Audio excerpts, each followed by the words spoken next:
हम तो रखते हैं मुसलमानों का दीन, दिल से है खुदा में खत्मुल मुरसलीन, दिल से है खुदा में खत्मुल मुरसलीन, खत्मुल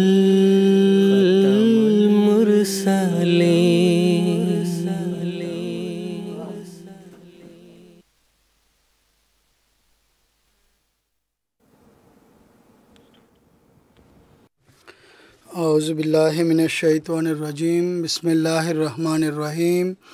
দর্শকবৃন্দ, আসসালামু আলাইকুম ওয়া রাহমাতুল্লাহি ওয়া বারাকাতুহু। দর্শক, আজ 31শে মে 2025 রোজ শনিবার। ভারতে এখন রাত 10টা এবং জিএমটি অনুযায়ী এখন বিকাল 4:30। আর দর্শকবৃন্দ, এটি রাহে হুদা অনুষ্ঠানের সময়। দর্শকবৃন্দ, কাদিয়ান দারুল আমান থেকে আমাদের লাইভ ডিসকাশন প্রোগ্রাম রাহে হুদার 4 পর্ব সমৃদ্ধ পুরো সিরিজ নিয়ে আমরা আপনাদের সমীপে উপস্থিত হয়েছে। আজকের এই পর্ব এই সিরিজের 3য় পর্ব। দর্শকবৃন্দ, এই পুরো সিরিজে আমরা হজের আবশ্যকীয়তা এবং হজের যে কল্যাণ এ সম্পর্কে কথা বলছি। দর্শক, আপনারা জানেন রাহে অনুষ্ঠান লাইভ হওয়ার পাশাপাশি একটি ইন্টারেক্টিভ অনুষ্ঠানও বটে, অর্থাৎ আমাদের দর্শকরা তাদের প্রশ্নের মাধ্যমে আমাদের অনুষ্ঠানে যোগ দিতে পারেন। আমরা স্টুডিওতে আলোচনার পাশাপাশি আমাদের দর্শকদের বিভিন্ন প্রশ্ন এখানে স্টুডিওতে উপস্থিত সম্মানিত আলেমদের সমীপে উপস্থাপন করি এবং আমাদের সম্মানিত আলেমগণ এই অনুষ্ঠানের মাধ্যমে আমাদের দর্শকদের বিভিন্ন প্রশ্নের উত্তর দিয়ে থাকেন। দর্শকবৃন্দ, আপনারা আমাদের সঙ্গে যোগাযোগের জন্য আপনাদের টেলিভিশন পর্দায় আমাদের সঙ্গে যোগাযোগের বিস্তারিত বিবরণ দেখতে পাচ্ছেন। আপনারা টেলিফোন লাইনের মাধ্যমে যোগাযোগ করতে পারেন, একইভাবে টেক্সট, ফ্যাক্স এবং ইমেইলের সুযোগও রয়েছে। দর্শকবৃন্দ, আজকের এই পর্বে অদমের সঙ্গে যে আলেমদের প্যানেল এখানে স্টুডিওতে উপস্থিত আছে, আমি সর্বপ্রথম তাদের পরিচয় করে দিচ্ছি। মোহতরম মৌলানা জাইনুদ্দিন আহমেদ সাহেব এবং মোহতরম মৌলানা মনসুর আহমদ মসরুর আজকের পর্বে অদমের সঙ্গে আলোচনায় যোগ দিবেন। আমি তাদের উভয়কে অনুষ্ঠানে স্বাগত জানাচ্ছি। দর্শকবৃন্দ, প্রত্যেক জামাত এবং জাতির একটি সমাবেশ স্থল হয়ে থাকে এবং অবশ্যই এমন একটি অনুষ্ঠান হয় যেখানে এক ধর্মের অনুসারীরা ঐক্যবদ্ধ হয় এবং নিজেদের ধর্ম এবং দৃষ্টিভঙ্গিকে তারা শক্তিশালী করে, দৃষ্টিভঙ্গি চর্চা করে, সামাজিক দায়বদ্ধতা এবং নিজেদের ধর্মীয় ঐক্যের মাধ্যমে বিরোধিতার মোকাবেলা করে। যেখানে ধর্মীয় ঐক্য এবং ব্যবসা বাণিজ্য এবং উম্মতের মাঝে একতা সৃষ্টি করার চেষ্টা করা হয়। দর্শকবৃন্দ, শেষ ধর্ম এবং সুদৃঢ় ধর্ম এবং যা সব মানুষের জন্য অবতীর্ণ হয়েছে, সকল শরীয়তকে যা আরোহিত করেছে, এর দৃঢ়তা আর স্থায়িত্ব হযরত মক্কায় মহানবী সাল্লাল্লাহু আলাইহি ওয়াসাল্লাম করেছেন। দর্শকবৃন্দ, এই সংক্ষিপ্ত ভূমিকার পর অদম আজকের পর্বে সর্বপ্রথম প্রশ্ন জাইনুদ্দিন হামিদ সাহেবের কাছে জানতে চাইবে যে হজের পালনের উদ্দেশ্যে একটি হচ্ছে পশু কোরবানি করা। আল্লাহ তাআলার নির্দেশ হচ্ছে কে তোমরা কোরবানির পশু যাই পাও তা তোমরা কোরবানি করো। আমার প্রশ্ন হচ্ছে কোরবানির প্রজ্ঞা কী, কেন কোরবানি করা হয়, এই সম্পর্কে আপনি আমাদের দর্শকদের বলবেন। জাযাকুমুল্লাহ। নাসরুল্লাহ সাহেব, বিসমিল্লাহির রহমানির রহিম। ঈদুল আজহা আসতে যাচ্ছে, একে দৃষ্টিতে রেখে মুসলমানরা সমগ্র বিশ্বে যেখানেই মুসলমানরা বসবাস করছেন তারা কোরবানির প্রস্তুতি নিচ্ছেন এবং কোরবানির বাজার সরগরম এবং সমগ্র বিশ্বে। এই কারণেই এই অনুষ্ঠান রাখা হয়েছে। কয়েকদিন পরে ঈদুল আজহার অনুষ্ঠান হবে। এটি মূলত কোরবানি কি, এর প্রজ্ঞা কি, মুসলমানরা এর জ্ঞান কতটুকু রাখে, এতে কোনো সন্দেহ নেই।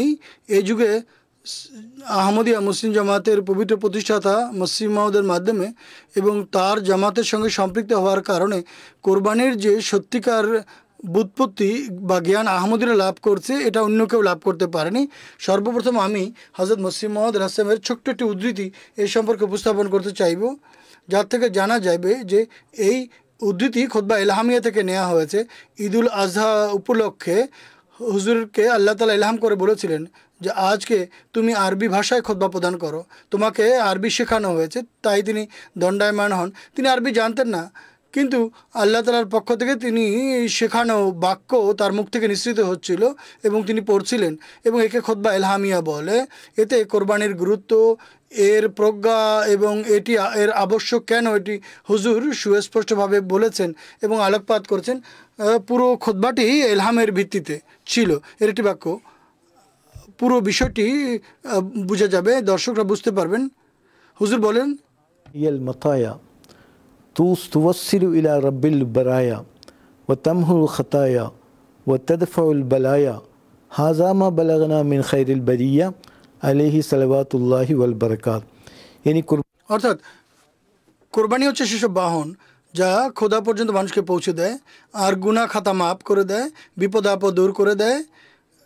এগুলো সেই কথা যা খোদার রসুল আমাদেরকে জানিয়েছেন। তিনি সব সৃষ্টির চেয়ে শ্রেষ্ঠ, তার প্রতি খোদার শান্তি এবং বরকত অবতীর্ণ হোক। কোরবান যে শব্দটি, এটি পবিত্র কোরআনে 2 বার এসেছে। এছাড়া অন্যান্য আঙ্গিকে বর্ণিত হয়েছে। কোরবান এটি মাজদার কারবা এবং কুরুব থেকে উদ্ভূত হয়েছে এটি, এবং ইসলামী পরিভাষায় কোরবানি হচ্ছে আল্লাহ সন্তুষ্টির জন্য যে জিনিস কোরবানির করার মাধ্যমে আল্লাহর সন্তুষ্টির সন্ধান করা হয়। বিভিন্ন প্রাণী কোরবানি করা, এগুলো কোরবান শব্দের মধ্যে অন্তর্ভুক্ত, যাকে আমরা কোরবানি বলে থাকি। পৃথিবীতে যত ধর্ম পাওয়া যায়, সব ধর্মের ইতিহাসে কোনো না কোনোভাবে কোরবানির বিশ্বাস দেখতে পাওয়া যায়। এমন কোনো ধর্ম নেই যাদের মাঝে এই কোরবানির দৃষ্টিভঙ্গি দেখতে পাওয়া যায় না। পবিত্র কোরআন এই ঐতিহাসিক বিষয়টি নিজের আয়াতে সংরক্ষণ করেছেন। প্রত্যেক উম্মতের জন্য কোরবানির কোনো না কোনো রীতি পদ্ধতি আল্লাহ শিখিয়েছেন। সুতরাং যে ধর্মের দিকেই তাকান, তার মধ্যে আপনি কোরবানির ধ্যান ধারণা দেখতে পাবেন, বিষয় দেখতে পাবেন। এমন এক যুগ ছিল যখন মানুষকে কোরবানি দেওয়া হতো। এখন এই যে কোরবানি আমাদের মাঝে প্রচলিত আছে, এ সম্পর্কে মহানবী সাল্লাল্লাহু আলাইহি ওয়াসাল্লামের কাছে সাহাবীরা প্রশ্ন করেছেন, মা হাজিহি জওয়াহে, কোরবানি কাকে বলে হে? মহানবী সাল্লাল্লাহু আলাইহি ওয়াসাল্লাম বলেছেন, কালা সুন্নতু আবিকুম ইব্রাহিম, তোমাদের পিতা ইব্রাহিমের সুন্নত এটি। এখন দেখুন, মহানবী সাল্লাল্লাহু আলাইহি ওয়াসাল্লাম এই ছোট্ট একটি বাক্যে এর ব্যাখ্যা করে দিয়েছেন। এটি হচ্ছে সুন্নত ইব্রাহিম। আর পবিত্র কোরআন বিভিন্ন স্থানে ইব্রাহিম আলাইহিস সালামের ধর্মের অনুসরণ করা এবং অবলম্বন করার তাগিদ দিয়েছেন। আমি বলবো আপনাকে যে কিভাবে ইব্রাহিম আলাইহিস সালামের দোয়ার কল্যাণে এই মহান উম্মত পৃথিবীতে অস্তিত্ব লাভ করেছে। আর মহানবী সাল্লাল্লাহু আলাইহি ওয়াসাল্লামের মতো পবিত্র সত্তা সেই দোয়ার কল্যাণে জন্ম নিয়েছেন। তিনি বলছেন, আমি আমার পিতা ইব্রাহিমের দোয়ার ফসল, মহানবী বলেছেন। একইভাবে সংক্ষেপে বলে দিব বা ইঙ্গিতে বলে দিব আসল কোরবানি কি এবং কোরবানির চেতনা কি, কোরবানির অর্থ কি। এটি রূপক অর্থে বর্ণনা করা হয়েছে যাতে মানুষ নিজের আবেগকে নিয়ন্ত্রণ করতে পারে এবং মানুষের মাঝে যে কামনা বাসনা রয়েছে এর বন্দিত্ব থেকে বন্দিদশা থেকে মানুষ মুক্তি লাভ করতে পারে। মানুষের মুক্তির মূল রহস্যই এটি, মানুষ যেন নিজের সব ধরনের কামনা বাসনা, আশা আকাঙ্ক্ষা আল্লাহ তাআলার আদেশের অধীন করে। এটি হচ্ছে আসল কোরবানির শিক্ষা। এখন এই কোরবানির প্রেক্ষাপট কি, ব্যাকগ্রাউন্ড কি, এ সম্পর্কে আমি কিছুটা বলবো। যেহেতু মহানবী সাল্লাল্লাহু আলাইহি ওয়াসাল্লামের নির্দেশ অনুযায়ী সুন্নত আবিকুম আবি ইব্রাহিম, পবিত্র কোরআন যখন অধ্যয়ন করি, পবিত্র কোরআনে বিভিন্ন স্থানে আমরা উল্লেখ দেখতে পাই যে কিভাবে এই যে মহান কোরবানি যা হযরত ইব্রাহিম ইসমাইল আলাইহিস সালাম এর মাধ্যমে পৃথিবীতে প্রবর্তিত হয়েছে, কিভাবে হয়েছে।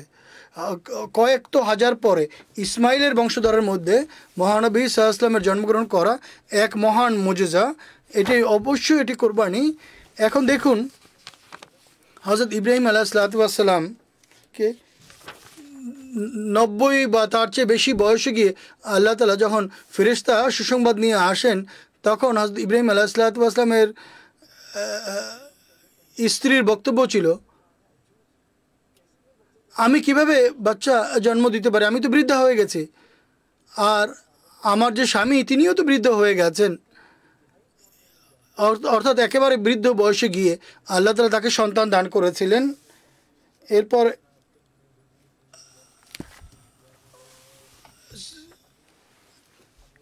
তিনি তার পুত্রকে, তার মাকে এক বিরান জনবসতিতে বা বিরান ভূমিতে তিনি রেখে এসেছিলেন। সেখানে কোনো পানি ছিল না, খাবার ছিল না, কোনো গাছ বৃক্ষ ছিল না।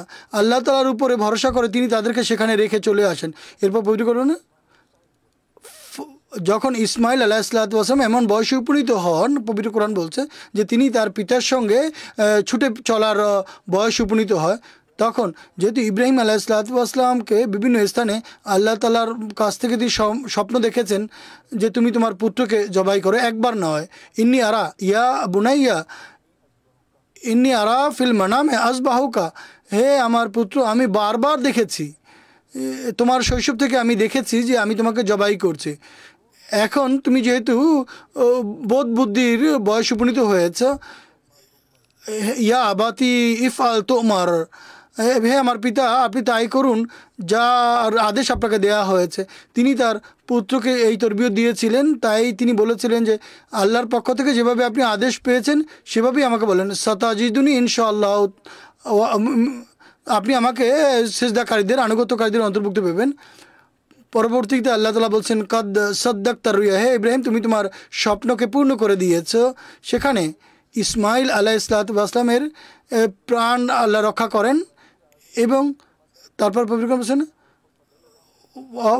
ফাদাইনাহু বিযিবিন আজিম, এক মহান কোরবানি আল্লাহ তাআলা দান করেছেন এর বিনিময়ে। এই ধরনের অনেক আয়াত রয়েছে। কিন্তু এই যুগে যেমনটি আমি বললাম যে হযরত আকদাস মসিহ মাউদ আলাইহিসসালাতু ওয়াসসালাম জামাতের সঙ্গে সম্পৃক্ত হওয়ার কল্যাণে যে জ্ঞান আহমদীরা লাভ করেছে অন্যরা লাভ করেনি। এখানে এখানে সবচেয়ে বড় কোরবানি বলতে মহানবী সাল্লাল্লাহু আলাইহি ওয়াসাল্লামকে বোঝানো হয়েছে। মহানবী সাল্লাল্লাহু আলাইহি ওয়াসাল্লাম মূলত যেমন আনা দাও তো আবি ইব্রাহিম, আমি ইব্রাহিমের দোয়ার ফজিলতে আমি অস্তিত্ব লাভ করেছি। রব্বানা ওয়াবাসফিম রাসূলাম মিনহুম ইয়াতু আলাইহিম আয়াতিকা ওয়া ইউযাক্কিহিম ওয়া ইউআল্লিমুহুমুল কিতাবা ওয়াল হিকমা। অর্থাৎ এরপরে আয়াতের সংখ্যা রয়েছেন, তিনি বলছেন যে এক মহান রসুল আবির্ভূত করার ভবিষ্যৎবাণী জন্য তিনি দোয়া করেছিলেন। আর সেই দোয়া আল্লাহ তাআলা কীভাবে গ্রহণ করছেন? 2500 বছর পরে ইসমাইলের বংশ হতে মহানবী সাল্লাল্লাহু আলাইহি ওয়াসাল্লামকে আল্লাহ তাআলা জন্ম দেন এবং তিনি দাবি করছেন, আন ইবনুজ যাবিহান, আমি দুটি জবাইয়ের সন্তান। দুটি জবাই বলতে তিনি কি বুঝিয়েছেন? এক হচ্ছে হযরত ইসমাইল আলাইহিস সালামের বংশধরদের মধ্যে হতে তিনি এসেছেন। দ্বিতীয়ত তার পিতা আব্দুল্লাহ,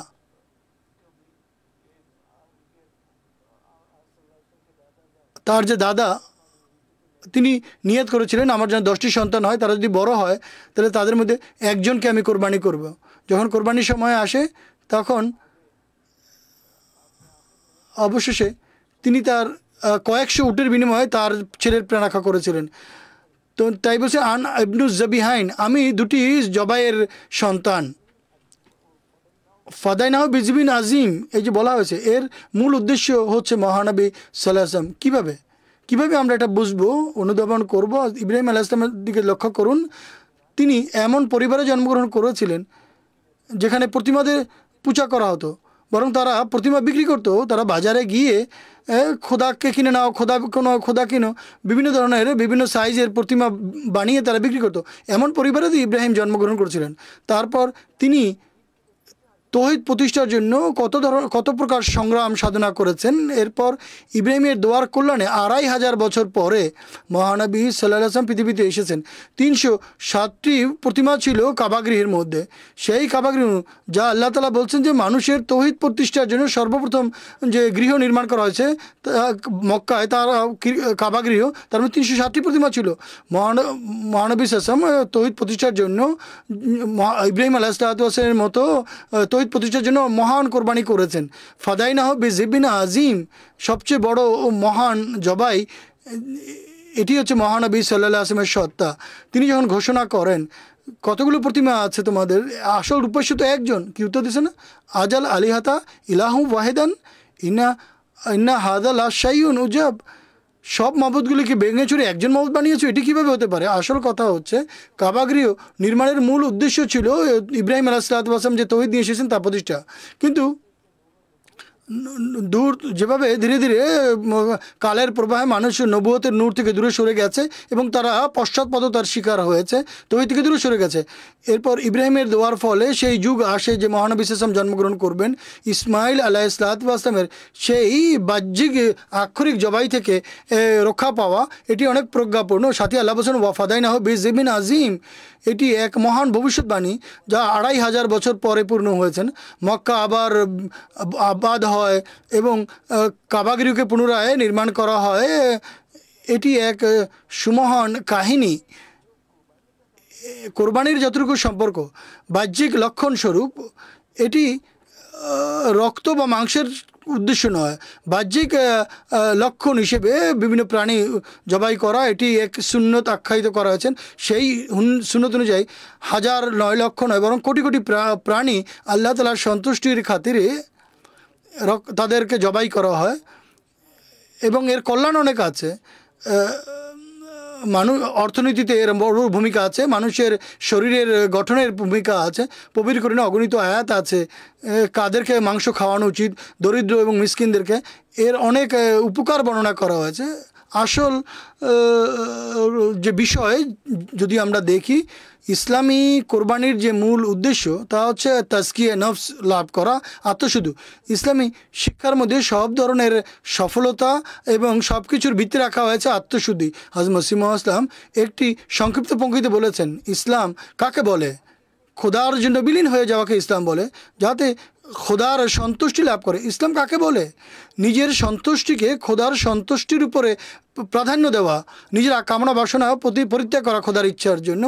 সমগ্র ইসলামী শিক্ষার সারাংশ হচ্ছে ইসলাম নিজের কামনা বাসনাকে মানুষকে মুক্ত হতে বলে এবং আল্লাহ তাআলার আনুগত্য এবং আল্লাহ তাআলার ইবাদতে এবং তার তৌহিদে বিলীন হয়ে যায় এবং আল্লাহ তাআলার সঙ্গে যেন এক নিবিড় সম্পর্ক গড়ে তোলে। এটিই মূলত কোরবানির উদ্দেশ্য, লক্ষ্য এবং চেতনা। আর এই সুন্নত এভাবেই জারি হয়েছে। আমাদের মুসলমানদের এই বিষয়টি বোঝা উচিত, এই যে তারা যে খোসা নিয়ে যে সন্তুষ্ট থাকে এটি উচিত নয়। এই যুগের ইমাম হযরত মসিহ মাউদ আলাইহিস সালাতু ওয়াস সালাম আমাদেরকে যে বলেছেন এর কোরবানির প্রজ্ঞা কী, কীভাবে এই কোরবানি থেকে লাভবান হতে পারবো। যখন মানুষ কোরবানির পশুর গলায় ছুরি চালায় তখন মূলত সে তার প্রবৃত্তির উপরে ছুরি চালায়। মসিহ মাউদ বলছেন তোমরা তোমাদের প্রবৃত্তিকে দমন করো, মানুষের সবচেয়ে বড় শত্রু হচ্ছে তার প্রবৃত্তি। তিনি বলেন প্রবৃত্তিকে দমন করো, এর মতো শত্রু কেউ নেই। এ তো মানুষের উপরে লুকিয়ে লুকিয়ে আক্রমণ করতে থাকে। মহানবী সাল্লাল্লাহু আলাইহি ওয়াসাল্লাম এক জায়গায় এই কথা বলেছেন, ইন্না ফিল জাসাদি মুজগাতান, কুল্লুহু আলা ওয়াহিল কলব, ইনসানি জিসম, মানুষের শরীরের মধ্যে একটি রক্তপিণ্ড আছে, যদি সেটি ঠিক হয়ে যায় তাহলে পুরো শরীর ঠিক হয়ে যায়, যদি সেইটি ঠিক না থাকে তাহলে পুরো দেহ কলুষিত হয়ে যায়। মানুষ যতদিন পর্যন্ত এই মূল চেতনাকে না বুঝবে যে সত্যিকার অর্থে কিভাবে আমরা আমাদের প্রবৃত্তিকে নিয়ন্ত্রণ করতে পারি, আমরা আমাদের কামনা বাসনাকে কিভাবে আমরা দমন করে নিজেদেরকে এর থেকে মুক্ত করতে পারি, কিভাবে আমরা আধ্যাত্মিকতার পানে এগিয়ে যেতে পারি, যে শিক্ষা দেওয়া হয়েছে। যখন মানুষ নিজের হাতে পশু জবাই করে, এটি মূলত পেছনে তার লক্ষ্য থাকে তার কামনা বাসনাকে জবাই করবে। যদি এই চেতনা নিয়ে কোরবানি করে তাহলে কোরবানি বৈধ এবং এটি একেবারেই সত্যিকার এই কোরবানি এবং এর অগণিত কল্যাণ সৃষ্টি হতে পারে। জাযাকুমুল্লাহ আহসানুল জাযা। দর্শকবৃন্দ, একজন টেলিফোন কলার এখন আমাদের সঙ্গে লাইনে আছেন, বাংলাদেশ থেকে মোকাররম আরিফুজ্জামান সাহেব এখন আমাদের সঙ্গে টেলিফোন লাইনে আছে। আমরা এখন তার প্রশ্ন শুনবো। আসসালামু আলাইকুম আরিফুজ্জামান সাহেব। ওয়ালাইকুম আসসালাম ওয়া রাহমাতুল্লাহি ওয়া বারাকাতুহু। আরিফ সাহেব, আপনি আপনার প্রশ্ন করতে পারেন। আমার প্রশ্ন হচ্ছে,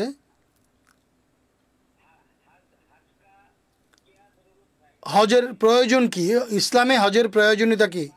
আমাদের কাছে নামাজ, রোজা এবং অন্যান্য ইবাদত আছে খোদার ভালোবাসা লাভের জন্য, সেখানে হজের প্রয়োজন কি? দ্বিতীয়ত, ইসলাম বিরোধীরা আপত্তি করে যে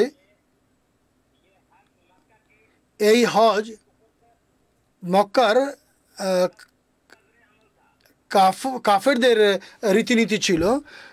অনুগ্রহপূর্বক এই বিষয়ে আলোকপাত করুন। জাযাকাল্লাহ আরিফ সাহেব, এই বিষয়ে সমৃদ্ধ আমাদের আরেক বন্ধুর কাছ থেকে আমরা একটি টেক্সট মেসেজ পেয়েছি। তৌকির আহমদ সাহেব লাটভিয়া থেকে এই প্রশ্ন করেছেন। তিনি বলেছেন যে তিনি জানতে চাচ্ছেন হজের প্রয়োজন কি। ইসলামে অন্যান্য এবাদত, নামাজ, রোজা ইত্যাদি আবশ্যকীয় ইবাদত রয়েছে। মানুষ আপত্তি করে মক্কার কাফরদের রীতিনীতি তো নয় যেগুলি ইসলাম অবলম্বন করছে। আমি মোহতারাম মৌলানা মনসুর আহমদ মসরুর সাহেবকে বলবো এর উত্তর দেওয়ার জন্য। আসল কথা হচ্ছে নামাজ একটি ভিন্ন ইবাদত, হজ একটি ভিন্ন ইবাদত। এই জন্য এই প্রশ্ন সঠিক নয় যে যদি নামাজ থেকে থাকে তাহলে হজের কি প্রয়োজন না, কেননা দুটি ভিন্ন ভিন্ন ইবাদত। এরপর দেহের লালন পালনের জন্য আমরা দেখতে পাই যে আল্লাহ তাআলা বিভিন্ন ধরনের পানাহারের জিনিস সৃষ্টি করেছেন এবং সব জিনিস থেকেই মানুষ লাভবান হয় বা উপকৃত হয়। আমরা এখন পর্যন্ত এটি শুনিনি, কেউ একথা বলেনি যে আঙ্গুর আছে তাই আনারের কী প্রয়োজন, আম আছে তো আমরুতের কী প্রয়োজন। সব খাবার থেকেই মানুষ উপকৃত হয়। আত্মার লালন পালনের জন্য আল্লাহ তাআলা বিভিন্ন ধরনের ইবাদত নির্ধারণ করেছেন, আর প্রত্যেক ইবাদতের একটি ভিন্ন প্রজ্ঞা রয়েছে এবং প্রত্যেক ইবাদতের এক ভিন্ন উপকারিতা রয়েছে। তিনি মধ্যে কথা বলেছেন যে ভালোবাসা প্রকাশের জন্য নামাজ রয়েছে, তাই হজের কী প্রয়োজন। এ সম্পর্কে আমি উত্তর দিতে গিয়ে বলতে চাই, ভালোবাসার ইবাদত যতটুকু সম্পর্ক, নামাজে ভালোবাসা এবং প্রেমের বহিঃপ্রকাশ অবশ্যই ঘটনা উচিত, কিন্তু ভালোবাসাপূর্ণ ইবাদতের যতটুকু সম্পর্ক হযরত মসিহ মউদ আলাইহিসসালাতু ওয়াস সালাম এটিকে হজের সঙ্গে তুলনা করছেন। হজ হচ্ছে একটি ভালোবাসাপূর্ণ ইবাদত। তিনি বলেছেন ভালোবাসার সকল অনুষঙ্গ পাওয়া যায় হজে। তওয়াফ রয়েছে, সাই রয়েছে, একেবারে ভালোবাসার চুম্বন রয়েছে, কুরবানি রয়েছে।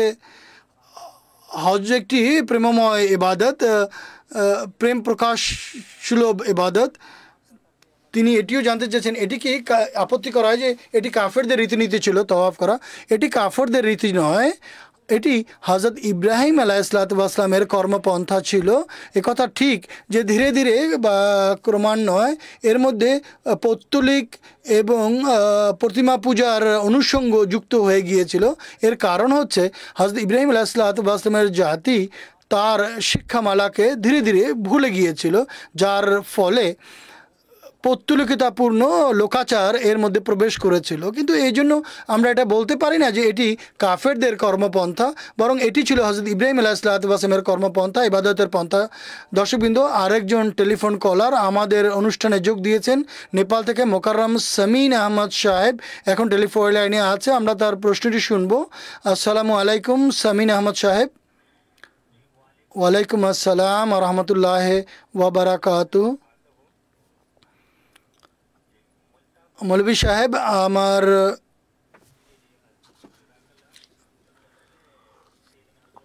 সৈয়দনা হযরত আমিরুল মুমিনিনের খমিপে ভালোবাসাপূর্ণ সালামের উপহার পেশ করছি। সর্বপ্রথম অদমের প্রশ্ন হচ্ছে, ইসলামে হজের পরে হচ্ছে আমল, যেভাবে হাজরে আসওয়াদকে চুমু দেয়া বা জামরাতে গিয়ে শয়তানকে পাথর মারা, এই সমস্ত কাজের সঙ্গে সাদৃশ্য রাখে, যা অন্যান্য ধর্মে পৌত্তলিকতা স্বরূপ বা শিরক রূপে করা হয়। তাহলে ইসলাম এই আমলগুলোকে কিভাবে বৈধ আখ্যা দেয়? কেননা ইসলাম তো শিরকের ঘোর বিরোধী। অনুগ্রহ করে এই সম্পর্কে আলোকপাত করবেন। জাযাকাল্লাহ সামিন সাহেব। আমি মোহতারাম মৌলানা জৈনুদ্দিন আহমেদ সাহেবকে অনুরোধ করব উত্তর দেওয়ার জন্য। বিসমিল্লাহির রহিম। হাজরে আসওয়াদ সম্পর্কে অনেক সংশয় সন্দেহ দেখা যায়। তিনি বলে এটি একেবারে সাদা রঙের পাথর ছিল, কিন্তু পাপাচারীদের চুমু দিতে দিতে একে কালো হয়ে দিয়েছেন, অথচ এর নামই রাখা হয়েছে হাজরে আসওয়াদ, কালো রঙের পাথর। এটি কোথা থেকে এসেছে? সাধারণভাবে বলা হয় এটি জান্নাত থেকে এসেছে। পবিত্র কোরআন বলছে ইন্না আওয়ালা বাইতিন উযিয়া লিন-নাস, সকল মানুষের কল্যাণের জন্য মক্কায় যে গৃহ নির্মাণ করা হয়েছিল এটি হচ্ছে কাবা গৃহ, সকল মানুষের ইবাদতের জন্য। ইতিহাসে যাওয়ার দরকার নয় যে কিভাবে এসেছে হাজরে ইসওয়াত কীভাবে এসেছে আর কাবাগৃহ কীভাবে বানানো হচ্ছে না। হজরে আসওয়াদ যখন পরবর্তীতে রাখা হয়েছিল, যখন কাবাগৃহ পুনরায় নির্মাণ করা হয়, তখন হজরে আসওয়াদ যখন কোনো জায়গায় রাখার প্রশ্ন আসে, তখন আপনারা জানেন ইতিহাসে কীভাবে মহানবী সাল্লাল্লাহু আলাইহি ওয়াসাল্লাম প্রজ্ঞার সাথে এটি করেছিলেন। এখানে আমাদের বুঝতে হবে যে প্রজ্ঞা কী, চুম্বন কেন দেয়া হয়। তিনি বলছেন কাবাগৃহ প্রদক্ষিণ করার পরে এক জায়গা থেকে কাবাগৃহ প্রদক্ষিণ আরম্ভ হয়, এক জায়গায় শেষ হয়। এটি একটি চিহ্ন হিসেবে রেখেছেন। এটি জান্নাত থেকে এসেছে এই পাথরটি। যেভাবে অনেক গ্রহ নক্ষত্র নিজেদের মাঝে যখন সংঘর্ষ হয়, তখন অনেক এর টুকরো পৃথিবীতে নেমে আসে। হাজারো কিলোমিটার পাড়ি দিয়ে যখন পৃথিবীতে নেমে আসে, তখন বাতাসের বায়ু প্রবাহের সাথে সংঘর্ষ হতে হতে টুকরো টুকরো হয়ে মাটিতে পড়ে। এটি সাধারণভাবে প্রচলিত। সেই যুগে কাবা গৃহে নির্মাণের সময় আল্লাহ তাআলা এটি ব্যবস্থা করেছিলেন যে একটি বিশেষ পাথর এইভাবে আল্লাহ তাআলা অবতরণ করিয়েছিলেন, নাজেল করেছিলেন। কিন্তু প্রশ্নকর্তার যে প্রশ্ন যে হজের অনুষঙ্গের মধ্যে এটি নয়, হজের যে আবশ্যকীয় দিক তার মধ্যে হজরে আসওয়াদ চুমু দেওয়া আবশ্যক নয়। হজের অনেকগুলো দিক আছে। যখন কোনো প্রিয় ভাজনের চিঠি আসে, তখন মানুষ কতভাবে সেই চিঠিটি চুমু দেয়, বারবার বুকের সাথে লাগায়, বারবার পাঠ করে। এটি আল্লাহ তাআলার যে নিদর্শনাবলী আছে, মহানবী সাল্লাল্লাহু আলাইহি ওয়াসাল্লাম একে সম্মান করেছেন, তিনি এই পাথরকে চুমু দিয়েছেন। একবার হযরত ওমর রাদিয়াল্লাহু তাআলা আনহু সম্পর্কে এসেছে, তিনি হজরে আসওয়াদকে সম্বোধন করে বলেন, আমি জানি তুই একটি পাথর মাত্র, না উপকার করতে পারো না ক্ষতি করতে পারো কারো।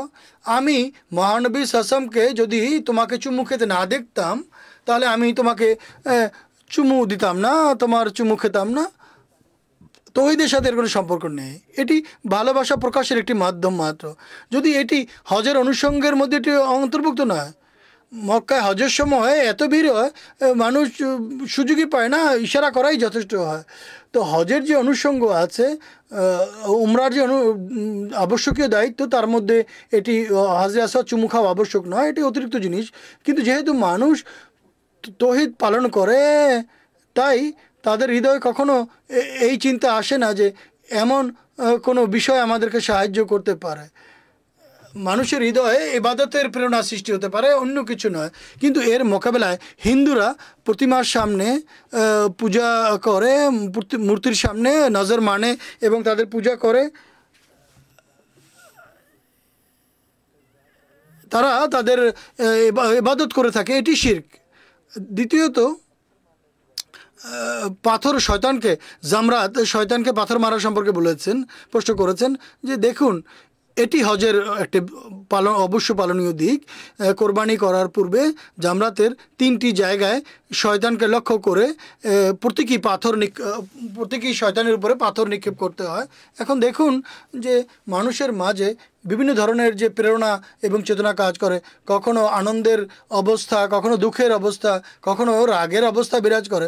বিভিন্ন প্রেরণা বা অবস্থা মানুষের মনের মধ্যে যখন জেগে ওঠে, তখন তা প্রকাশের জন্য তার হাত পা চলতে থাকে। যদি কেউ রাগান্বিত হয়, যদি কোনো ভালো বক্তা হয়, তিনি কোথার উপরে জোর দিতে চায়, মানুষকে বোঝাতে চায়, তখন অটোমেটিক্যালি তার হাত উপরে উঠে যায়। তিনি যদি নাড়া, যারা উত্তোলিত করে তারাও হাত তুলে নাড়া দেয়। অতএব এটি মূলত এটি প্রতীকী বিষয়, এটি সিম্বলিক। আর শয়তানকে একটি প্রতীক দেখিয়ে তাকে বলা হয়েছে যে বাহ্যিকভাবেও তোমরা এই পন্থা অবলম্বন করো। আসল যেমনটি আমি বলেছি, নিজের প্রবৃত্তিকে দমন করা, নফসকে কাবু করা। আল্লাহ তাআলা বলছেন যে নফসকে নিয়ন্ত্রণ করা আর নফসকে শরীয়তের শিক্ষার অধীন বানানো উদ্দেশ্য। তাই এই ক্ষেত্রে শিরকের কোনো নামগন্ধ নেই। মানুষ শুধুমাত্র নিজের প্রবৃত্তি তাড়না থেকে মুক্ত হয়ে, ভুল ধ্যান ধারণার বন্দিত্ব থেকে মুক্ত হয়ে যখন মানুষ সাই করে ছুড়ে, তখন কিছু তাকে কাজ করতে হয়, তখন বাহ্যিকভাবে পাথর নিক্ষেপ করে এটি পালন করার চেষ্টা করে বা বোঝানোর চেষ্টা করে। এটি প্রতীকী, এটি মুশরিকানা বিষয় নয়। মোহতারাম মৌলানা মনসুর আহমদ মসরুর সাহেবের কাছে আমার পরবর্তী প্রশ্ন, পবিত্র কোরআনে আল্লাহ তাআলা বলেন আল্লাহ লুহুমুহা ওয়ালা দিমাউহা ওয়ালাকিন ইয়ানালুহুত তাকওয়া মিনকুম। এর অনুবাদ হচ্ছে যে না, আল্লাহ তাআলার এই যে কোরবানি, হজের সময় যে কোরবানি করা হয় সেই কোরবানির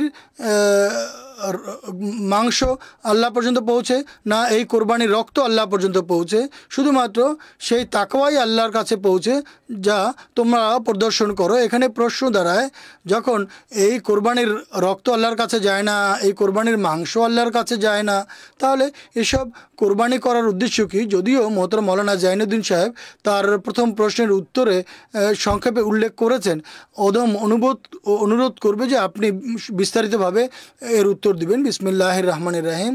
প্রশ্ন হচ্ছে, যখন কোরবানির মাংস এবং রক্ত আল্লাহ তাআলা পর্যন্ত পৌঁছে না, আল্লাহ তাআলার কাছে পৌঁছে না, তাহলে এই কোরবানি করার পেছনে হিকমত বা প্রজ্ঞা কী? একটি বড় প্রজ্ঞা আল্লাহ তাআলা সঙ্গে সঙ্গেই বলে দিয়েছেন এই আয়াতে, যেখানে বলেছেন মাংস এবং রক্ত আল্লাহর কাছে পৌঁছে না, এরপরেই আল্লাহ বলছেন কি পৌঁছে আল্লাহর কাছে, তা বলেছেন, তিনি বলছেন ওয়ালাকি ইয়ানালুহুত তাকওয়া মিনকুম, তোমাদের যে তাকওয়া তা আল্লাহ পর্যন্ত পৌঁছে, তাই আল্লাহর কাছে পৌঁছে। তাই কোরবানির কল্যাণে মানুষের মাঝে তাকওয়া খোদাভীতি সৃষ্টি হয়, আর সেই তাকওয়া আল্লাহ পছন্দ করেন, আর সেই তাকওয়া আল্লাহ পর্যন্ত পৌঁছে। এতে এই বার্তা রয়েছে যে কোরবানির পেছনে লোকাচার, লোক দেখানো ভাব এবং কোনো ধরনের লোকাচার থাকা উচিত নয়, বরং শুধুমাত্র তাকওয়াই এর পিছনে কার্যকর থাকা উচিত। এরপরে প্রশ্ন দাঁড়ায়, যদি তাকওয়াই মূল উদ্দেশ্য হয়ে থাকে, তাহলে মানুষ নিজেদের মাঝে তাকওয়া সৃষ্টি করলেই তো পারে, প্রাণী বা পশু জবাই করার প্রয়োজন কি? এর উত্তর হচ্ছে, যত কিছু আল্লাহ তাআলা পৃথিবীতে সৃষ্টি করেছেন তার মধ্যে হতে প্রত্যেকের একটি খোসা রয়েছে এবং প্রত্যেকের একটি মূল মগজ রয়েছে, কিন্তু ছিলকা বা খোসা ছাড়া কোনো মগজের অস্তিত্ব নেই। আর একই অবস্থা আমরা দেখতে পাই ইবাদতের মাঝে। এখন উদাহরণস্বরূপ আমরা নামাজকে যদি নেই, নামাজের মধ্যে কিয়াম, কুদ, রুকু এবং সেজদা রয়েছে, এগুলি হচ্ছে সিলকা বা এগুলি খোলস। এর ফলে যে আধ্যাত্মিকতা মানুষের মাঝে সৃষ্টি হয়, যে আধ্যাত্মিক প্রভাব মানুষের মাঝে সৃষ্টি হচ্ছে, এটি হচ্ছে নামাজের মূল উদ্দেশ্য বা মগজ। কোরবানির মধ্যেও এই বিষয়টি আমরা দেখতে পারি, প্রাণী বা পশু জবাই করা এটি হচ্ছে ছিলকা মাত্র, আর পশু জবাই করার পিছনে এবং কোরবানির পিছনে যে চেতনা কাজ করে, যে তাকওয়া কাজ করে, তা হচ্ছে মূল উদ্দেশ্য। আর এই যে খোলস বা ছিলকা অর্থাৎ কোরবানির মাংস, সৈয়দনা হযরত মুসলিম মাউদ রাদিয়াল্লাহু তাআলা আনহু বলছেন, এটিও অনুপকারী নয়, অকাজের নয়, বরং এগুলো দরিদ্র মানুষের কাজে আসে। দরিদ্ররা যারা সারা বছর এই মূল্যবান খোরাক থেকে বঞ্চিত থাকে, আল্লাহ তাআলা তাদের আহারের জন্য ব্যবস্থা করে দেন, তাদের প্রোটিনের ব্যবস্থা করেন। ফাকুলু মিনহা, কোরবানির মাংস হতে তোমরা নিজেরাও খাও, আতিমুল কানিয়া ওয়াল মুতার, যারা স্বল্পতুষ্ট এবং যারা চায় না তোমাদের কাছে তাদেরকেও খাওয়াও, এবং যারা চায়, যারা অভাবী তাদেরকেও খাওয়াও। এই যে মওতার শব্দটি এসেছে, যারা অভাবী, যারা চায়, ভিখারি, কোরবানির দিনগুলোতে আমরা দেখি অনেক জোরালোভাবে এবং মানুষের পিছনে ছুটতে ছুটতে কোরবানির মাংস চায় এবং খুব জোরালো দাবি করে যে কোনো না কোনোভাবে যেন আমরা কোরবানির একটু মাংস পাই, আমরাও মাংস খাই এবং এর থেকে আমরা উপকৃত হই। এই যে কোরবানির যে ছিলকা বা মাংস, এটি দরিদ্রদের উপকারে আসে, আর শুধুমাত্র দরিদ্রদেরই নয়, বরং সবাই এর থেকে উপকৃত হয় এবং এর স্বাদ উপভোগ করে। এই যে আমি খোলস বা ছিলকা এবং মূল বিষয়ের কথা বললাম, অন্যান্য ভাষায় আমি এটি বলতে পারি, ইসলামী যে ইবাদত রয়েছে তার মধ্যে হতে প্রত্যেকটি ইবাদতের একটি বাহ্যিক রূপ রয়েছে, একটি আভ্যন্তরীণ রূপ রয়েছে। যে কর্মকাণ্ড আমরা বাহ্যিকভাবে প্রদর্শন করি, যা মানুষ দেখতে পায়, তা তো বাহ্যিক, কিন্তু এর পেছনে একটি যে বাণী থাকে, এর যে হিকমত বা প্রজ্ঞা, এর যে দর্শন, তা হচ্ছে এর পেছনে কার্যকর। যেহেতু হজের কথা হচ্ছে, তাই আমি হজের কিছু দৃষ্টান্ত উপস্থাপন করতে চাই। উদাহরণস্বরূপ তওয়াফের অর্থ হচ্ছে বিলীন হয়ে যাওয়া, কোরবান হয়ে যাওয়া। পুরনো যুগে প্রাচীনকালে মানুষ অসুস্থ লোকদের চতুর্দিকে ঘুরতেও, এবং অর্থ হতো এই বিমার বা অসুস্থ ব্যক্তি যেন আরোগ্য লাভ করে এবং আমরা তার জায়গায় প্রাণ দেই। কাবা গৃহ তওয়াফ করার অর্থ হচ্ছে আল্লাহ তাআলার এই যে পবিত্র গৃহ, এর পবিত্রতা এবং এর শ্রেষ্ঠত্ব এবং এর সম্মান রক্ষার জন্য আমি আমার নিজের প্রাণ কোরবানি করতে প্রস্তুত আছি। এরপরে হাজরে আসওয়াদকে চুম্বন করা হয়। এর মধ্যে এই বার্তা রয়েছে যে সত্তাকে বা যে জিনিসকে আমরা চুমু খাই তার সম্পর্কে বলা হয়, এই স্বীকারোক্তি করা হয় যে তিনি এমন এক প্রিয় ব্যক্তিত্ব, আমি চাই না যে তিনি আমার থেকে বিচ্ছিন্ন থাকুক, একে আমি আমার দেহের অংশে পরিণত করতে চাই। এরপরে মোকামে ইব্রাহিমিতে হাজি নফল নামাজ পড়ে। এতে তিনি এই বার্তা দেন যে হযরত ইব্রাহিম আলাইহিসসালাম ভালোবাসা এবং প্রেমের এবং আল্লাহর সঙ্গে সম্পর্কের যে মানে উপনীত ছিল, আমিও সেই মানে উপনীত হতে চাই। এরপরে সাফা মারওয়ার মাঝখানে হাজি ছুটে বেড়ায় বা সাই করে, এতে এই বার্তা আছে আমি হজরত হাজেরা রাদিয়াল্লাহু আনহার পদাঙ্ক অনুসরণ করব।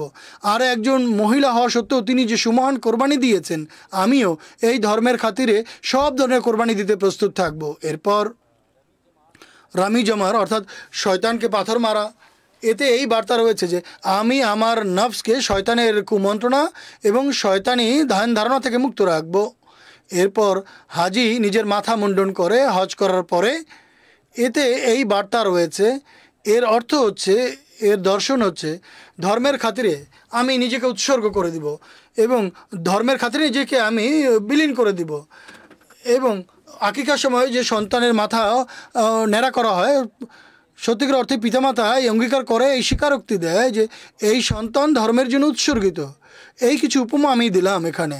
প্রত্যেক ইবাদতের একটি বাহ্যিক রূপ রয়েছে, একটি আভ্যন্তরীণ রূপ রয়েছে। কোরবানিরও একটি বাহ্যিক এবং একটি আভ্যন্তরীণ দর্শন রয়েছে। পশু জবাই করা এটি হচ্ছে বাহ্যিক রূপ, আর কোরবানির পেছনে যে চেতনা এবং প্রেরণা বা যে তাকওয়া কার্যকর থাকে, কোরবানির পেছনে যে মানুষের সংকল্প থাকে, আর কোরবানির পেছনে আল্লাহ তাআলার সঙ্গে যে মানুষ অঙ্গীকার করে, প্রতিশ্রুতিবদ্ধ হয়, তা হচ্ছে কোরবানির আভ্যন্তরীণ রূপ। কোরবানিকারী মূলত আল্লাহ তাআলার সঙ্গে এই অঙ্গীকার করে, এই প্রাণী যা আমার তুলনায় তুচ্ছ এবং আমার জন্য কোরবান হচ্ছে, যদি কখনো এমন সুযোগ আসে যে আমাকে নিজের চেয়ে বড় কারোর জন্য কোরবান হতে হয়, তাহলে আমি নিজেকে কোরবান করতে প্রস্তুত আছি।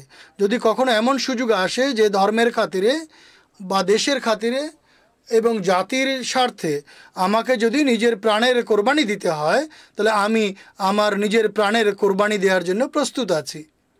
অতএব এটি অত্যন্ত মূল্যবান প্রেরণা, অত্যন্ত মহামূল্যবান চেতনা। যদি কোরবানিকারী এই রূপটি বা এই চেতনাটি বুঝে অনুধাবন করে এবং এটি স্মরণ রাখে। আমি এটিও বলতে চাই যে আহমদি মুসলমানরা কোরবানির এই বিষয়টিকে অত্যন্ত সুন্দরভাবে বুঝেন, নতুবা শুধুমাত্র বুঝেনই না, বরং তারা এর উপরে আমল করেন, অনুশীলন করেন। মাথার উপরে তাদের তরবারি ঝুলছে এবং তারা বীর পুরুষের মতো রণক্ষেত্রে দাঁড়িয়ে আছে। লোকেরা বলে এখান থেকে চলে যাও, তোমাদের প্রাণের আশঙ্কা রয়েছে। তারা বলে আমার প্রাণের প্রতি আমার কোনো ভ্রুক্ষেপ নেই। আল্লাহ তাআলা আমাকে এই নৈপুণ্য দান করেছেন, আমি আমার এই যোগ্যতা দ্বারা আমি আমার দেশকে উপকৃত করব, আমি আমার দেশবাসীর উপকার করব। লোকেরা পরামর্শ দেয় তোমরা দেশ থেকে বেরিয়ে যাও, তোমাদের প্রাণের আশঙ্কা আছে। তারা বলেন আল্লাহ তাআলা আমাকে ডাক্তার বানিয়েছেন, আমাকে চিকিৎসক বানিয়েছেন, আমি আমার দেশের সেবা করব, আমি আমার দেশবাসীর সেবা করব, আর দরিদ্রদের আমি বিনামূল্যে চিকিৎসা করব। আর তারা বীর পুরুষ হিসেবে রণক্ষেত্রে দাঁড়িয়ে থাকেন, এমনকি তারা শহীদ হয়ে যান।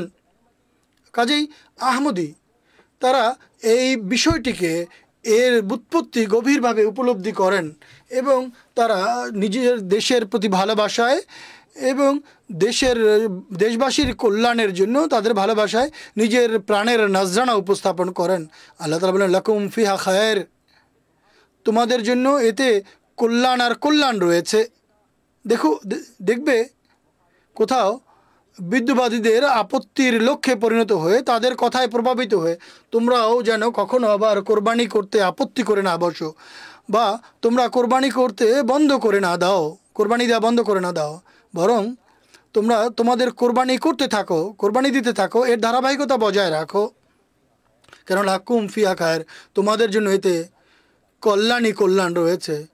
সংক্ষিপ্ত একটি উদ্ধৃতি আমি হযরত মসিহ মাউদ আলাইহিস সালামের উপস্থাপন করছি, যাতে তিনি কোরবানির এবং অন্যান্য ইসলামী ইবাদতের দর্শন বর্ণনা করেছেন। তিনি আলাইহিস সালাম বলেন, এখন প্রশ্ন দাঁড়ায়, যদি মাংস এবং রক্ত আল্লাহর কাছে না পৌঁছে বরং শুধুমাত্র তাকওয়া পৌঁছে, তাহলে কোরবানি করার প্রয়োজন কি?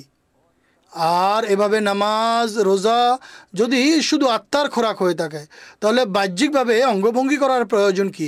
এর উত্তর হচ্ছে এগুলো একেবারে এটি কি এক অকাট্য কথা।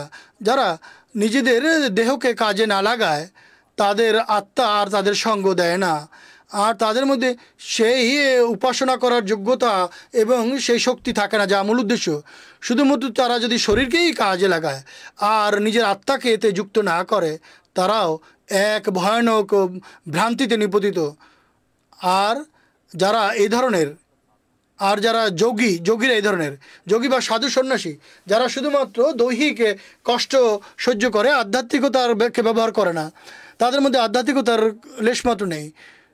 তাদের ইচ্ছার বহির্ভূত কোনো কাজ হলে তারা মানুষকে মারতে উদ্যত হয়ে যায়। হুজুর বলছেন, এই যে যারা যোগী বা সন্ন্যাসী, তারা এমন ধরনের, দেহ এবং আত্মার মধ্যে আল্লাহ তাআলা পারস্পরিক একটি সম্পর্ক রেখেছেন, এবং শরীরের প্রভাব রূহ আত্মার উপরে পড়ে, আর আত্মার অবস্থার প্রভাব পড়ে দেহের উপরে।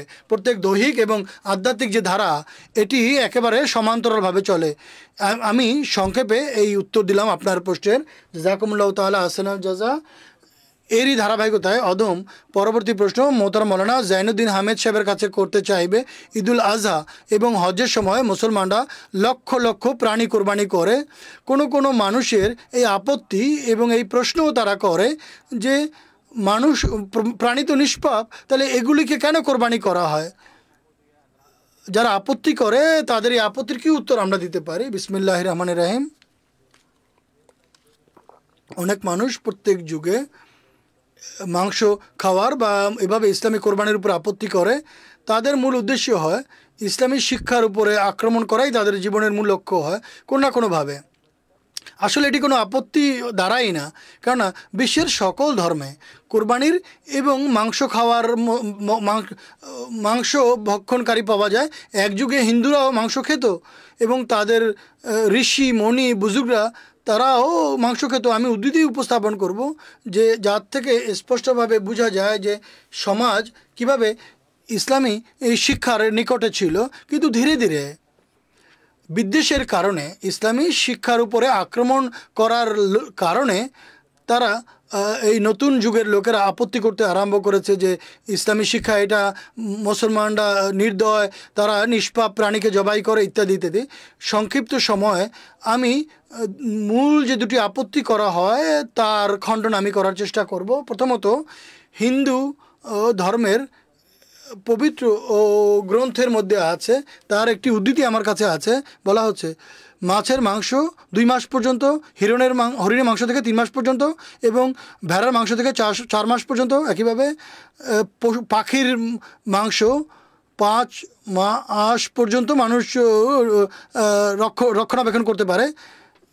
ভারতের ইতিহাস পাঠ করলে জানা যায় যে এক দীর্ঘকাল হিন্দু সমাজের মধ্যে বিভিন্ন প্রাণী কোরবানি দেওয়া এবং মাংস ভক্ষণ করা এটি প্রচলিত ছিল। একেবারে বেদের মধ্যে কোরবানি দেওয়া এবং গাভী চড়ানো এবং গাভীর মাংস খাওয়ার রীতি পাওয়া যায়। ইসলামের উপরে কোনো আপত্তি তাদের দাঁড়ায় না। যে আমি বলেছিলাম যে প্রত্যেক জাতি বলছেন লেকুল উম্মাতিন জাআলনা মানসাকান হুম নাসিকুহু ফালা ইউনাজু আন্নাকা ইন্নাকা লাআলা হুদাম মুস্তাকিম। হর মিল্লত, প্রত্যেক ধর্মের জন্য আমরা কোরবানির রীতি নির্ধারণ করেছি, যে অনুযায়ী তারা কোরবানি করে থাকে। অতএব তাই তোমার সঙ্গে এই বিষয় যেন কেউ বিতণ্ডা না করে, তুমি তোমার প্রভুর দিকে ডাকো, নিশ্চয়ই তুমি হেদায়েতের সরল সুদৃঢ় পথে প্রতিষ্ঠিত আছো। কোরবানির জন্য পশু পাখি নিধন করা হচ্ছে বলা হয়। যারা সুফি বা তারা এই ধরনের প্রশ্ন করে থাকে, 1400-1500 বছর যাবৎ ইসলামে কোরবানির রীতি আছে। এর চেয়েও পুরনো যুগে আদম আলাইহিস সালামের যুগ থেকে কোরবানির প্রচলন ছিল। পবিত্র কোরআন এই কথা সংরক্ষণ করেছে। قربانا فتقبل من أحدهما ولم يتقبل من الآخر قال لأقتلنك قال إنما يتقبل الله من المتقين। আদম আলাইহিসসালামের দুই পুত্রের ঘটনা তাদের সামনে বৃত্তান্ত পড়ে শোনায়। তারা উভয় কোরবানি করেছিল। একজনের কোরবানি গ্রহণ করা হয়েছে, আরেকজনের কোরবানি গ্রহণ করা হয়নি, প্রত্যাখ্যান করা হয়েছে। তখন তের রাগান্বিত বলে আমি তোকে হত্যা করব। দ্বিতীয়জন উত্তর কী দিয়েছিল? ইন্নামা ইয়াতাকাব্বালুল্লাহ মিন। কোরবানির উত্তরও তিনি উল্লেখ করেছেন এবং কোরবানির আসল উদ্দেশ্য বলেছেন কার কোরবানি গৃহীত হয় তাও এই আয়াতে বর্ণিত হয়েছে। মোট কথা কোরবানির যে প্রচলন এটি অত্যন্ত প্রাচীন। হয়তো আদম আলাইহিস সালামের যুগ থেকেই এই প্রচলন হয়েছে। তো সকল ধর্ম, পৃথিবীতে যত ধর্ম আছে আমাদের বিশ্বাস এটি সব ধর্ম আল্লাহর পক্ষ থেকেই সৃষ্ট। কেন পবিত্র কোরআন আমাদেরকে স্পষ্ট বলেছেন ওয়ালাকাদ বাআসনা ফি কুল্লি উম্মাতির রাসূলান আনিবুদুল্লাহ ওয়াজতানিবুত তাগুত ওয়ালিকুল্লি কওমিন হাদ ওয়ালিকুল্লি ওয়া মিন উম্মাতিন ইলা খালা ফিহা নাযীর। যত ধর্ম পৃথিবীতে পাওয়া যায় তাদের শখের পরিবর্তক আল্লাহর পক্ষ থেকে এসেছেন, এতে কোনো সন্দেহ নেই। তারা তৌহিদের শিক্ষা নিয়ে এসেছিলেন। আর ধীরে ধীরে ক্রমান্বয়ে যেহেতু মানুষ নবুয়তের নূর থেকে দূরে সরে গেছে এবং তারা শিরকের খপ্পরে পড়েছে, তাই আল্লাহ তাআলা পরবর্তীতে নবী পাঠানোর প্রয়োজন অনুভব করেছেন। মাংস ভক্ষণের যে প্রচলন এটি প্রত্যেক ধর্মের মধ্যেই পাওয়া যায়। তাই কোনো ধর্মের অনুসারীদের ইসলামের বিরুদ্ধে আপত্তি করার কোনো সুযোগই নেই।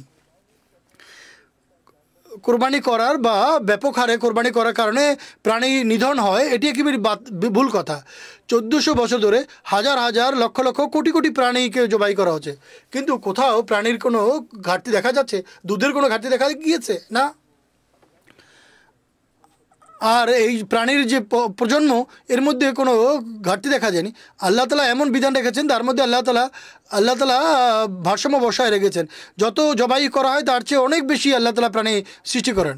যদি আমরা তর্কের খাতিরে মেনেও নেই যে প্রাণী জবাই করা বারণ, তাহলে আমরা যদি জবাই না করি তাহলে ফলাফল কী দাঁড়াবে? এত ব্যাপক সংখ্যায় প্রাণীর জন্ম নিবে এবং পৃথিবীতে ছড়িয়ে পড়বে, জমিতে, বাগানে, খেতে, যে সব কিছুকে ধ্বংস করে ফেলবে। মানুষের প্রাণ রক্ষা করাই কঠিন হয়ে যাবে।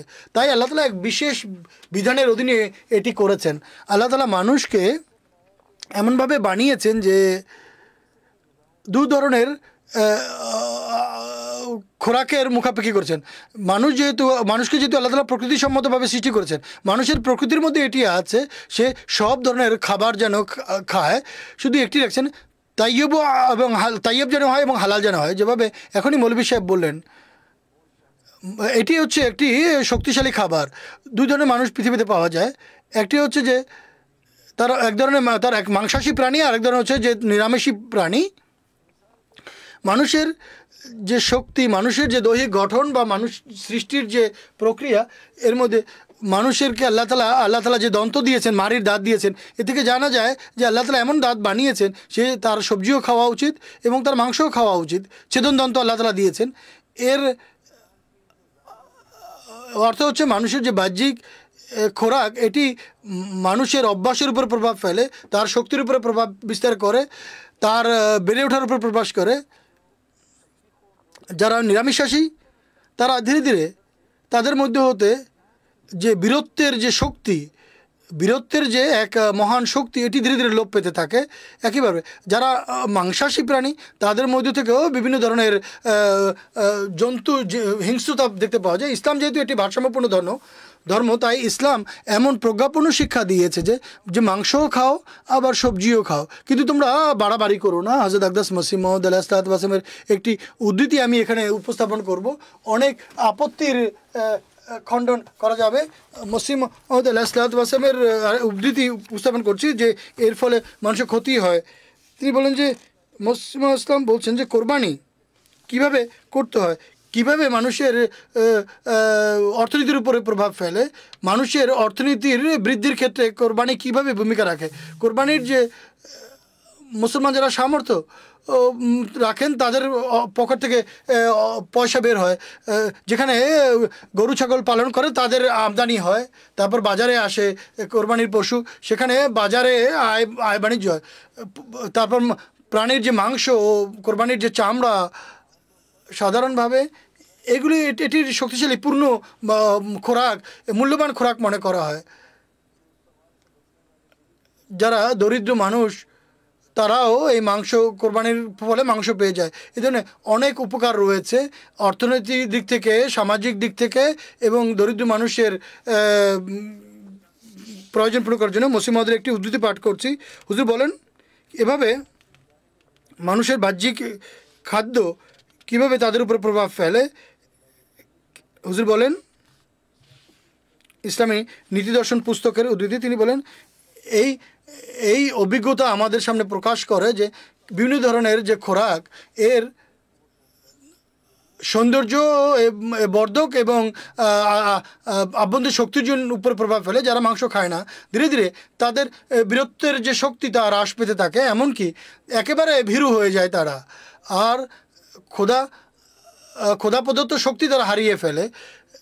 খোদার প্রবৃত্তির মধ্যে এর সাক্ষী আমরা দেখতে পাই যে চতুষ্প জন্তুর মধ্যে যেগুলো ঘাস খাওয়া প্রাণী আছে, এর মধ্যে একটিও এমন নেই যারা মাংসাশী প্রাণীর মধ্যে যে শক্তি রয়েছে এটি দেখা যায় না। অতএব এর মধ্যে কী সন্দেহ আছে যে খাবারের প্রভাব মানুষের উপর পড়ে?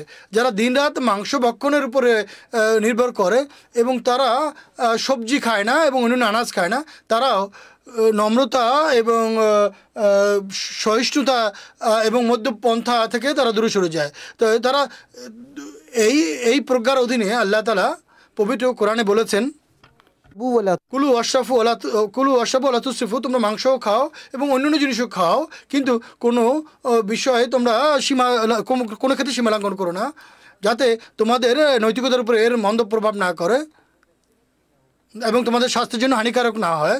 যেভাবে মানুষের দৈহিক শক্তি আত্মার উপর প্রভাব ফেলে, ঠিক একইভাবে মানুষের আত্মার প্রভাবও এর উপরে পড়ে। তো ইসলামী যে শিক্ষা, যে এটি মানুষের প্রবৃত্তিসম্মত, তাই এক্ষেত্রে আপত্তি করার কোনো সুযোগ নেই। যারা আপত্তি করে তারা জ্ঞানের কমতির কারণে এবং বিদ্বেষের কারণে করে থাকে। ইসলামী শিক্ষা তাদের আপত্তির অনেক ঊর্ধ্বে। জাযাকুমুল্লাহ আহসানা জাযা।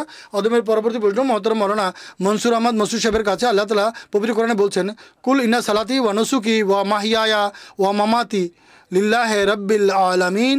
এর অনুবাদ হচ্ছে, তুমি বলে দাও, আমার নামাজ, আমার কোরবানি, আমার জীবন এবং আমার মৃত্যু সবই আল্লাহর জন্য।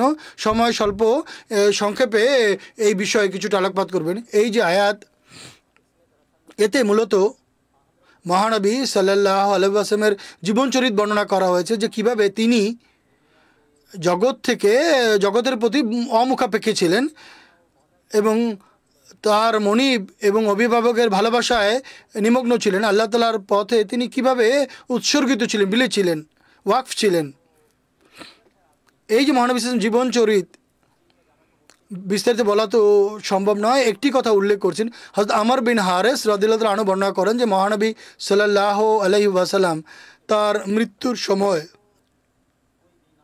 কোনো দিনার, কোনো দিরহাম রেখে যাননি, আর কোনো গোলাম এবং কোনো দাসী, অন্য কোনো জিনিসও তিনি রেখে যাননি জাগতিক। মোট কথা, তিনি একটি সাদা রঙের খচ্চর আর কিছু সমরাস্ত্র রেখে গিয়েছেন, যুদ্ধাস্ত্র। এগুলোই ছিল মহানবীর কাছে। তিনি বর্ণনা করছেন যে কিছু জায়গা ছিল তাও মহানবী সাল্লাল্লাহু আলাইহি ওয়াসাল্লাম সদকা হিসেবে দিয়ে দিয়েছিলেন। এই ছিল তার জগতের প্রতি অনাকর্ষণের বিষয়। তার স্ত্রী ছিল, জামাতা ছিল, কন্যা ছিলেন। তিনি যদি তাদের জন্য চাইলে কিছু রেখে যেতে পারতেন, কিন্তু একটি দিনার বা একটি দিরহামও তিনি সঞ্চয় করেননি, জমা করেননি। আর আল্লাহ তাআলার প্রতি ভালোবাসার অবস্থা কী ছিল? তিনি দোয়া করতেন, হে আল্লাহ, আমি তোমার ভালোবাসা চাই আর তাদের ভালোবাসা প্রার্থনা করি যারা তোমাকে ভালোবাসে, আর সেই কর্মের প্রতি ভালোবাসা চাই যা তোমার ভালোবাসা লাভে আমাকে ধন্য করবে। হে আল্লাহ, এমনটি করো, তোমার ভালোবাসা আমার ধন সম্পদ এবং আমার স্ত্রী সন্তান এবং ঠান্ডা পানির চেয়েও প্রিয়তর করে দাও। সাহাবায়ে কেরাম রিজওয়ানুল্লাহি আলাইহিম যারা মহানবী সাল্লাল্লাহু আলাইহি ওয়াসাল্লামের যে সুন্দর গুণাবলী বর্ণনা করছেন তার মধ্যে থেকে দুই একটি উল্লেখ করছেন। তারা বর্ণনা করছেন যে মহানবী সাল্লাল্লাহু আলাইহি ওয়াসাল্লাম কখনো তার নিজের জন্য তিনি কোনো প্রতিশোধ গ্রহণ করেননি এবং কখনো তিনি নিজের খাতিরে রাগান্বিত হননি। এর অর্থ হচ্ছে যখনই তিনি রাগান্বিত হয়েছেন আল্লাহর খাতিরে হয়েছেন, যখনই প্রতিশোধ নিয়েছেন আল্লাহর খাতিরে নিয়েছেন। অতএব এটি হচ্ছে এই আয়াতের মর্ম, এই আয়াতের মূল বিষয়বস্তু। তিনি নিজের জন্য কিছু রাখেননি বা নিজের জন্য কিছু করেননি, যা কিছু করেছেন আল্লাহর জন্য, সব কিছু আল্লাহর খাতিরে করেছেন।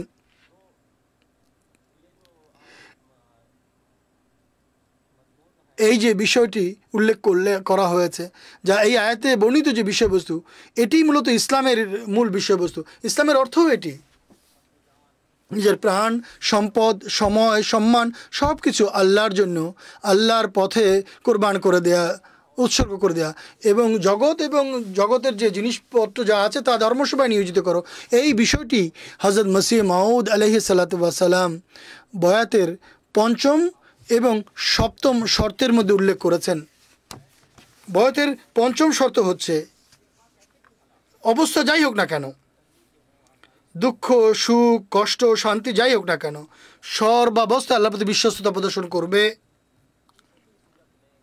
কোনো অবস্থায় বিপদ যে ধরনেরই আসুক না কেন আল্লাহ তাআলার প্রতি অবিশ্বস্ত হবে না, আল্লাহর দিক থেকে মুখ ফিরিয়ে নেবে না।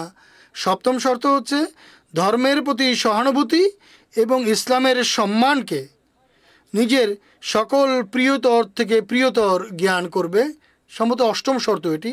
এই আয়াতের যে অর্থ বা বিষয়বস্তু, এটি ইসলামের বিষয়বস্তু এবং মর্ম, এবং এই বিষয়টি হযরত মসিহ মাউদ ইসলামের বয়াতের ৫ম এবং ৭ম ৮ম শর্তে বর্ণনা করেছেন যে জগতের প্রতি উদাসীনতা জগৎকে তোমাদের জীবনের মূল লক্ষ্য বানাবে না, বরং আল্লাহ তাআলার পথে নিজেকে সম্পূর্ণরূপে নিবেদিত রাখবে।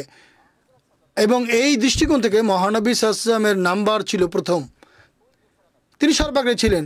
আর কোনো নবী মহানবী সাল্লাল্লাহু আলাইহি ওয়াসাল্লামের সমকক্ষ হতে পারে না।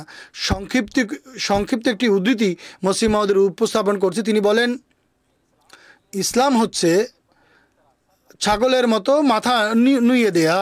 যেভাবে মহানবী সাল্লাল্লাহু আলাইহি ওয়াসাল্লাম বলেছেন, আমার মৃত্যু, আমার জীবন, আমার নামাজ, আমার কোরবানি আল্লাহরই খাতিরে, আল্লাহরই জন্য। আর সর্বপ্রথম আমি আমার মাথা নত করছি। এই গৌরব ইসলামের। রাসূলুল্লাহ সাল্লাল্লাহু আলাইহি ওয়াসাল্লামই তিনি যে সর্বশ্রেষ্ঠ, তার ইব্রাহিম বা অন্য কোনো নবী এই মর্যাদা লাভ করেননি। এটি এদিকে ইঙ্গিত করছে যে কুনতু নবিয়ান ওয়া আদামু বাইনাল মায়ে ওয়া তিন, যদিও তিনি অর্থাৎ মহানবী সাল্লাল্লাহু আলাইহি ওয়াসাল্লাম সব নবীদের পরে যে এসেছেন পৃথিবীতে, কিন্তু এই যে শিক্ষা, এই যে ঘোষণা, আমার জীবন আমার মৃত্যু আল্লাহরই খাতিরে, এটি অন্য কারো মুখ থেকে বের হয়নি। সংক্ষেপে আমি এটি উত্তর দিলাম এই প্রশ্ন। জাযাকুমুল্লাহু তাআলা হাসানাল জাযা। দর্শকবৃন্দ, এরই সঙ্গে আমাদের আজকের পর্ব শেষ হচ্ছে। অনুষ্ঠানের শেষ দিকে অদম সৈয়দনা হযরত আকদাস মসিহ মাউদ আলাইহিস সালাতু ওয়াস সালাম একটি উদ্ধৃতি উপস্থাপন করবে। হযরত মসিহ মাউদ আলাইহিস সালাম বলেন, ইসলাম সেই সুস্পষ্ট এবং খাঁটি তৌহিদ নিয়ে এসেছে যার দৃষ্টান্ত এবং নামগন্ধ অন্য কোনো ধর্ম এবং অন্য কোনো মিল্লাতের মাঝে পাওয়া যায় না। এমনকি আমার ঈমান বা বিশ্বাস হচ্ছে, যদি পূর্ববর্তী গ্রন্থগুলোতে খোদার তৌহিদের কথা বর্ণনা করা হয়েছে এবং সকল নবী আলাইহিমুস সালামের আবির্ভাবের উদ্দেশ্য এবং লক্ষ্য ছিল তৌহিদ প্রচার করা, কিন্তু যে রীতি এবং যে পন্থায় মহানবী সাল্লাল্লাহু আলাইহি ওয়াসাল্লাম খাতামান নবীয়িন সাল্লাল্লাহু আলাইহি ওয়াসাল্লাম তৌহিদ নিয়ে এসেছেন এবং যে পন্থায় পবিত্র কোরআনের স্তরগুলো স্পষ্টভাবে বর্ণনা করেছে, অন্য কোনো গ্রন্থে এর পাওয়া যায় না। মলফুজাত 2য় খণ্ড 188 2003 সনের সংস্করণ, রাবা থেকে প্রকাশিত। রাবা। দর্শকবৃন্দ, এর সঙ্গে আমাদের আজকের অনুষ্ঠান শেষ হচ্ছে। ইনশাআল্লাহ তাআলা আগামী পর্বে এই একই বিষয় নিয়ে আমরা আলোচনা জারি রাখবো। ততক্ষণ পর্যন্ত অনুমতি দেবেন। আসসালামু আলাইকুম ওয়া রাহমাতুল্লাহি ওয়া বারাকাতুহু। के यही नूर खुदा पाओगे, लो तुम्हें तौर तसल्ली का बताया हमने। आओ लोग मांगो के यही नूर खुदा पाओगे। लो तुम्हें तौर तसल्ली का बताया